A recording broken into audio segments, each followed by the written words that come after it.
مجمع الأندلس التعليمي، تعلم عصري ملهم بهوية وطنية وقيم إسلامية. السلام عليكم ورحمة الله وبركاته. Dear grade 9 students, welcome once again in one of our distance learning lessons. Please open your students book at page 99, module 9, facts and figures, lesson 9b, grammar.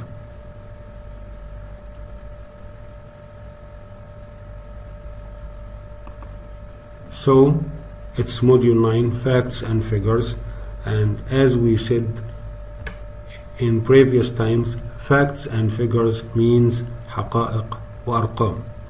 Lesson 9b, grammar, and our grammatical topic is infinitives.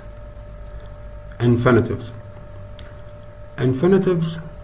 means something that we will know in details right now. Before we know what infinitives means, let's know the objectives of this lesson. So the lesson objectives are: 1. To distinguish between the forms of infinitives, which are to plus infinitive, named, or we can say it as full infinitive, and bare infinitive. So we have two types of infinitives, which are to plus infinitive or full infinitive, and the second type is bare infinitive. The second objective of this lesson is to use the infinitives correctly in a context. استعمال مصادر الأفعال بشكل صحيح in a context في سياق عام أو في كلام ذي معنى. First of all, let's know how many types of infinitives we have. So, as I have said to you right now, we have two types of infinitives. The first one is full infinitive, and the second is bare infinitive. Two types of infinitives: full infinitive and bare infinitive. The first one, full infinitive, it's to plus base form of the verb. To, then after that we put the base form of the verb or the root of the verb. To بعدها أصل الفعل، الصيغة الأصلية، أو as we say the base root، جذر الفعل، أصل الفعل. Okay? Bare infinitive is the base form of. It's the same thing. Here with full infinitive, it's the base form. Here it's the same thing, the base form. So what's the difference between the two types? في كلتا النوعين عندي the base form هو أصل الفعل نفسه. طيب إيه الفارق بين full infinitive and bare infinitive? Here we have to before the base form. عندي بستعمل to قبل صيغة الverb نفسه. In the bare infinitive we use the base form of the verb without to، بدون to. It's very easy. Full infinitive, to plus the base form. Bare infinitive, the base form without to. الفل قبليها بحط قبل الفيرب to. البير infinitive بحط ما بستعمل to نهائيا. Let's have examples and explanation for the full infinitive.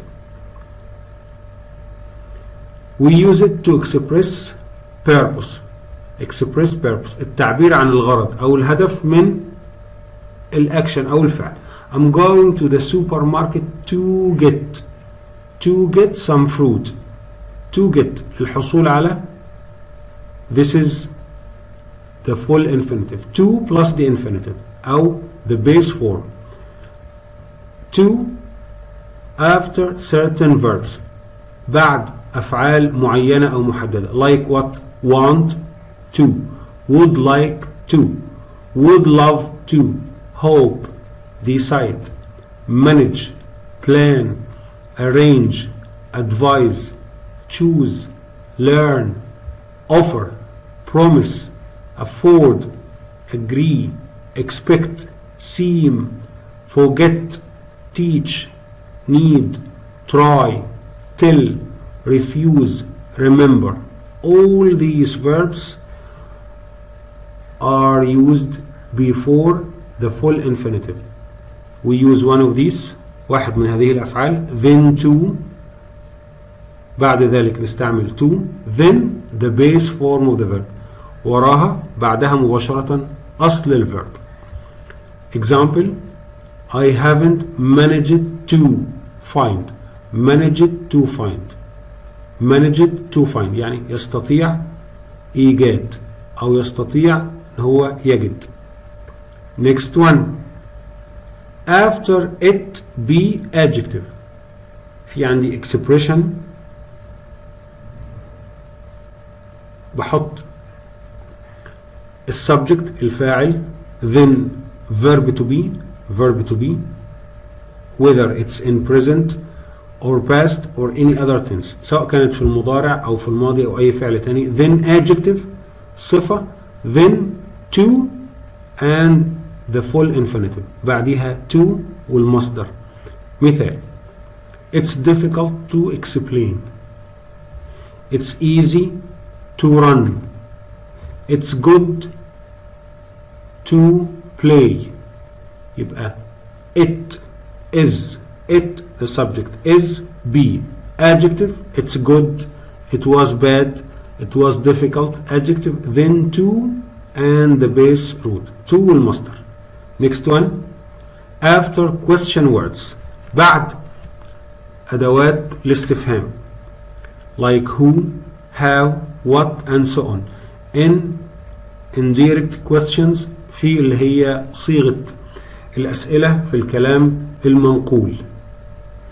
Do you know how to get there?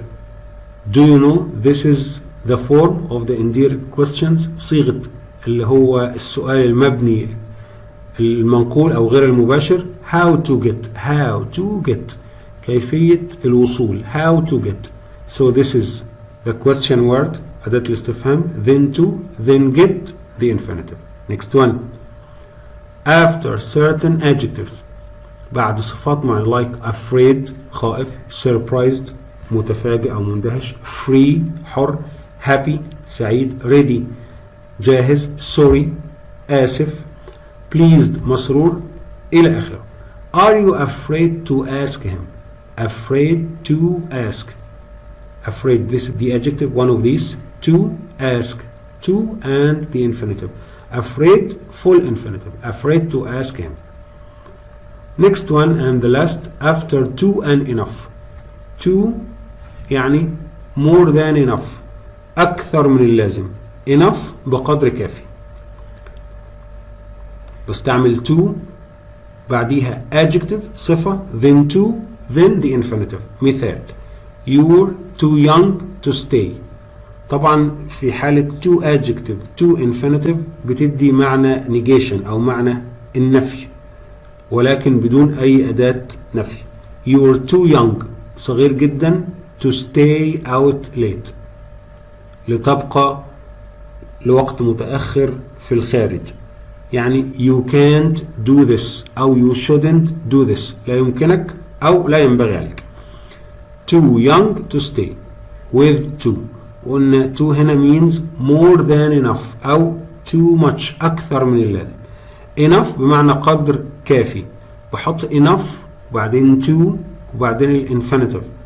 I am strong enough to carry the box. strong enough adjective, enough to infinitive اللي هي carry the box يحمل الصندوق. Next type or the second type of the infinitive which is bare infinitive. قلنا bare, the difference between bare infinitive and full infinitive is that with bare we don't have without. ما بستعملش without. to ما عنديش كلمة to نهائيا. with full infinitive we use to before the verb. يبقى bare infinitive no to. لا نستعمل to. Let's explain. First one, we use the bare infinitive. نستعمل المصدر بدون to after modal verbs بعد الأفعال like can, could, will, would, should, may, might, must. دي بقول عليها modal verbs أفعال معينة like can, could، يعني they are well known، مشهورة جدا يعني can, could, will, would, should, may, might, must and so on. Of course we have other verbs. عندي أفعال أخرى غيرها لكن these ones are enough. هذه كفاية. الexamples: could you give me. Could you give. Could one of the verbs and the subject then the infinitive. It's a question form. صيغة سؤال. This is right. It's wrong to say could you to give. No to. ما بستعمل to مع أي واحد من هذه الأفعال. Second example: you must visit the doctor today. Must visit. This is right. But it's wrong to say must to visit. It's must visit. Next one. After the verbs let and make. بستعمل البير infinitive اللي هو بدون to بعد two verbs بعد فعلين let و make. We can add another one. ممكن نضيف فعل ثالث اللي هو help. So after let بمعنى يترك أو يدع، make يجعل، we use the bare infinitive without to بدون to. In the active voice اللي هو active voice اللي هي صيغة المبني للمعلوم. She makes me study. Makes me study. This is make, one of the two verbs let and make. Make, then an object المفعول اللي هو me, then study the bare infinitive اللي هو المصدر من غير to. She makes me study all the time. Next point. We have some notes. بعض الملاحظات. We can use the verb help as I have told you. زي ما أبلغتكم. help نفس الشيء، نفس الرول، نفس الجراماتيكال والقاعدة اللي هي مع let and make. يبقى عندي 3 verbs، 3 أفعال let, make and help. If we have another verb after each one، لو عندي فعل تاني بعد كل واحد، it should be infinitive، لازم تكون في المصدر. We can use the verb help without a bare or with a bare or full infinitive. help هنا عندي فيها two options، فيها احتمالين. ممكن اقول help تاخد نفس الكيس، نفس الحالة بتاعت let and make زي ما اقول هنا I always help my brother do. help my brother do. help my brother object مفعول do الانفينيتيف. or أو we can use to، نقدر استعمل to احولها لي full infinitive. مثال I always help my brother to do. يبقى help this is the verb، my brother the object المفعول، to do اللي هو هيبقى full infinitive. Let's move to some practice. Let's have some practice about this grammatical rule. Here, infinitives. We have some examples about the rule. I want to plant. I want to plant. هنا what type is it? Full or bare? Of course want to plant. This is a full infinitive.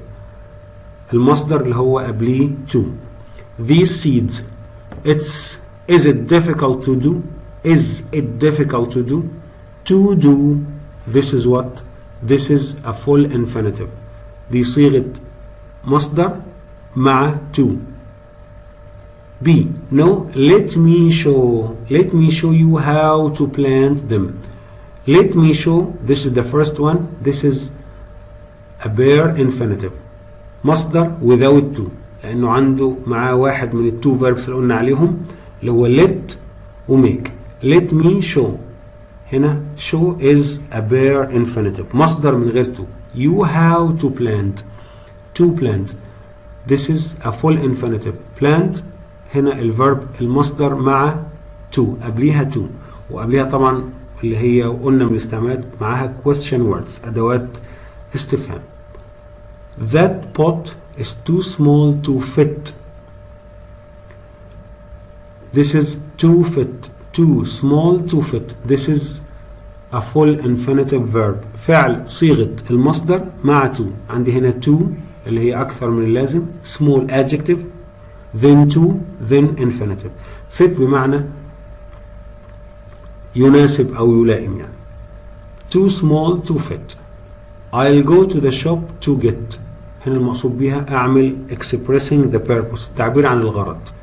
مع to get. I will go to the shop to get. to get بقول عليه هنا full infinitive. مصدر قبليه to. A pot that's big enough to fit all of them. big enough to fit. big enough to fit اللي هي هنا enough وبعدين to وبعدين بحط full infinitive اللي هو one of the ways أو types we use full infinitive with. واحدة من الطرق اللي بنستعمل معاها الفول infinitive اللي هو verb البيس روت أصل الفيرب after to بعد to. don't forget to ask لا تنسى أن تسأل how often you should water them. don't forget to ask. forget to ask. this is a full infinitive verb. فعل في صيغة المصدر مع to استعمله مع بعض أو specific verbs مع بعض الأفعال زي forget زي need زي want. forget to ask how often you should water them. how often you should water. the second verb is water. water is a bare infinitive verb. فعل في المصدر without to بدون to بقول عليه bare infinitive. why؟ إيه السبب؟ because there is should before the verb. عندي should دي من المودال verbs الأفعال اللي قلنا بستعمل معاها bare infinitive مصدر من غير to زي can زي could زي would and so on. use the full infinitive to do to express purpose. the same thing after certain verbs like want like forget would like decide need plan try offer. after it be adjective. for example after to and enough. after question words like what where and how. bare infinitive هو أصل الverb without to. modal verbs like can could should and must. after the verbs make and let. that's it. let's have some practice for this rule. بعض التدريبات. I think we need cut. what's required؟ ما هو المطلوب؟ complete with the full or the bare infinitive. يا إما المصدر full with to يا إما bare infinitive مصدر without to بدون to of the verbs in the brackets. الأفعال هي between أو in brackets بين الأقواس. I think we need cut this piece of cardboard first. need cut. need is one of the verbs that take to then the infinitive. so we need to cut. that's it. can you? can is a modal, so after the modals we use only infinitive but no to. so can you give me the scissors? so it will be give. the same.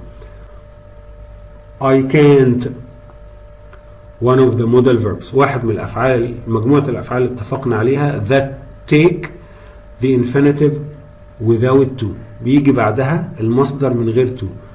can't see it will be the same. that's it. I can see them anywhere. let me check in the kitchen. check. let me one of the two verbs that take the bare infinitives. واحد من الفعلين اللي بيجي بعديهم مصدر without to بدون to. so let me check it will be the same. that's it. I've decided prepare something special for dessert. Decided بمعنى قررت. Decide one of the verbs that have the full infinitive. واحد من الأفعال بيجي وراها مصدر with to. So it will be decided to prepare. That's it. I'd like make a chocolate cake. I'd like هنا would like one of the verbs that have full infinitive. Would like طبعا هنا I'd is a short form of I would. اختصار لكلمة I would. I'd like so or would like make it will be to make. لازم احط هنا مع would like حاجة اسمها full infinitive. That's it. I'd like to make a chocolate cake. Have we got enough sugar? Enough. Enough. We said enough. After enough we use to, then the bare infinitive. بعد enough أحط to, then infinitive أو the bare infinitive. It means that the verb without to. So it will be enough sugar to make. That's it. I think you should. Should, don't forget, is a modal verb. فعل من مجموعة الأفعال اللي وراها bare or full, وراها bare infinitive. يعني فعل without to, بدون to. I think you should check. ولا to check. No. The right answer is I think you should check. That's it. Don't worry, I went to the shop. I went to the shop. هنا it's the easiest one. أسهل جملة. التارجت الهدف is to express the purpose. عبر عن الغرض. Go to the shop or went to the shop to get. To express the purpose. أعبر عن الغرض يبقى to get. يبقى هنا الانسر هتبقى عبارة عن full infinitive. مصدر بعد to. That's it. By doing this, we have reached the end of our lesson. I hope you understand and I wish you all good luck. See you next time, inshallah.